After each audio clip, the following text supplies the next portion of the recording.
Iran cannot have a nuclear weapon. Defending yourself is a choice. It's a choice. Some people, instead of defending themselves, curl up into a corner and cry and turn their eyes. Some people stand up and they step into the fight. But Iran's terror, which has caused the death of thousands of Americans, it has to stop. They don't warn us when they're going to kill our Americans. This one just pisses me off beyond belief. This is what taking care of that looks like. Destroy every single piece of Iranian military hardware that can reach out and touch Americans or has been used to reach out and touch Americans. My colleague talked about choices. Defending yourself is a choice. It's a choice that not everybody makes. Some people, instead of defending themselves, curl up into a corner and cry and turn their eyes. Some people stand up and they step into the fight and they make the tough choice of going through the battles that it takes to defend yourself. I will thank again President Trump for defending America from an imminent threat that no other president has had the guts to stand up to. What is that imminent threat? What was that imminent threat that President Trump is doing his duty, his constitutional duty, his Article 2 authority to defend America against? I will tell you, it is something that almost every single member of Congress has literally agreed upon up until President Trump decided to defend America. Previously, almost every member of Congress voted to call Iran the largest state sponsor of terror. And tomorrow we will cast a vote on what was just debated about reaffirming that they are the largest state sponsor of terror. Nearly all members unanimously voted to condemn their continuous funding of terrorist proxies like Hamas and Hezbollah. What does that mean? It means they give them money, they give them weapons, they give them training, they give them direction on where to find and how to kill Americans, and then they reward them for doing that. Almost every member of Congress has voted unanimously to condemn that. It was almost a unanimous vote calling their nuclear program a massive threat to the United States of America. My colleague over there voted in the affirmative on that. Almost every one of us voted to designate the Islamic Revolutionary Guard Corps as a terrorist organization. Those votes, they didn't just happen for no reason. We have seen Iran as an imminent threat against America, not just for the last 4 days, not just for the last 4 months or 4 years, but for the last 40 years. Why do they continue to be an imminent threat? Because they have never faced an imminent response until President Trump. Instead, we told them, when I say we, I could say America, but really it was my Democrat colleagues that told them this, told them how much uranium they could enrich instead of they can't do it, period. We told them when they could have a nuclear weapon instead of no. And on top of that, again, I say we because it's the America, but it was really my Democrat colleagues, gave them pallets of cash. That's a fact. Me especially. Many of my other colleagues, I wouldn't take this away from anybody here. No one wants to see our military go into combat or war or conduct combat operations or battle or whatever word somebody wants to use to describe it. I do not want to see conflicts end in casualties. I wear many names on my wrist of friends that I have lost.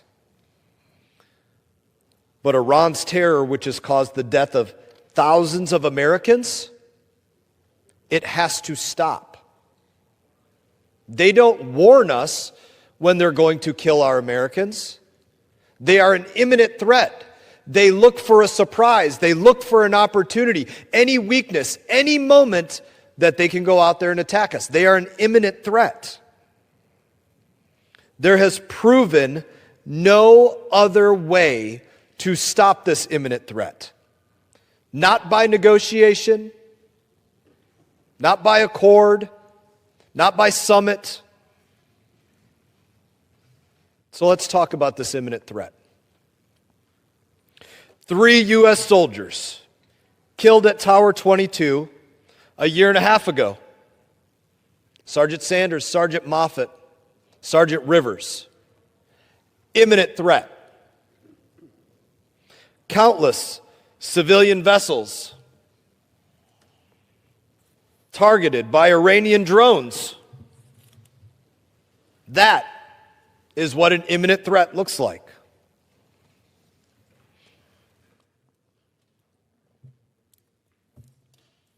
This one just pisses me off beyond belief. 10 U.S. Navy sailors captured and held on their knees at gunpoint by the Iranian Navy. Imminent threat. The October 7 attack, killing 1,200 civilians, including 46 Americans, supported by Iran. Again, that is an imminent threat. Very personal to me. Iran's killing of an estimated 1 in 6 American service members in Iraq between 2003 and 2011. Imminent threat. Beyond that, U.S. fighter jets lost, sunk off one of our carriers in the Red Sea because of Houthi attacks. That is an imminent threat. If you ask an American whether they want war or combat, you can ask me that question. I would say no. I don't want it. I've been in it. I don't want it for my children.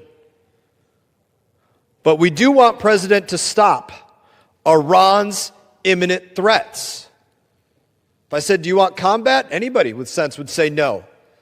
What do you want us to do if there's 10 American Navy men and women put on their knees at gunpoint by Iran? We want you to take care of that. Do you want us to go into combat? No. What do you want us to do if there's 3 American service members killed at Tower 22 by that imminent threat? We want you to take care of that. This is what taking care of that looks like. President Trump has been clear, consistent, and transparent. Iran cannot have a nuclear weapon. And he made every effort to address this through diplomatic means. Let me quote directly from a resolution that Democrats overwhelmingly supported, including my colleagues.